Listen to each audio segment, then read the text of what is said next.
Because I was supposed to be looked at by a baseball team and they didn't pick me, so I taught them a lesson. I signed up for the military. The Mormons wanted us to play ball on Sunday in Salt Lake City, so they canceled the game. So I taught them a lesson. I signed up for the military. I did one. One was the same as the last. Although one time we had a hole in the middle of our plane, and two men were, the two waist cutters, one was sitting on it. One's name was Kozlowski and one's name was Zimmerman. And they were both saying the Our Father. And I didn't think much about it until we got back to the base, and I said to him, I understand Kozlowski saying the Our Father, but I couldn't understand you saying it because he was Jewish. He says, it sounded pretty good at the time. That's all he said. In other words, we were all scared. One time we didn't do something unkind, but we did. We had a little dog. He was a squadron pet. Well, the guys figured he should have a rank like the rest of us. So they took him up in the airplane. They had what they call the riggers. They made a special parachute for him. When we dropped him out of the parachute, of course, when the colonel found out about it, he raised plain English to raise hell with all of us. It was an unkind thing we did. But we kept Sergeant Stripes, he belonged to the squadron. Probably when I went to the dance and met my wife. That little brown-haired girl was sitting there. I asked her to dance. I was invited to a British wedding, and that's where I met her. I guess it was catchy.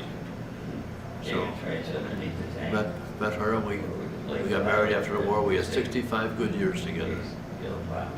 And I lost her a couple of years ago. And I was very lucky. I had the best doggone wife a guy could ever have. I'll tell you a real quick story about it. We had a fellow that he was in our place. He used to go. He had a girlfriend, and he'd sneak in the back door late at night so we get checked out, you know. So the guys thought they'd play a trick on him. So they get a swan. And how they got him, I could never tell you. They put the swan and got the covers over the swan. And when he come in late, he pulled the covers back in that big swan with those big wings. Scared the dickens out of him.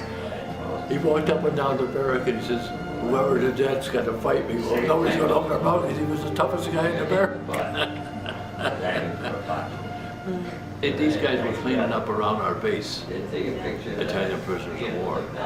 And they were marching by, and I made a mistake. I said to him, "Come stop by John." And he thought I spoke Italian, which I didn't. It was the only thing I knew how to say was, "How do you do?" You know. So he said to me, "You got cigarettes, Yank?" I didn't know what was going to put a boot of Italy, so I gave him a packet of Chesterfields, and he gave me the cigarette lighter. I've had it all those years. One time,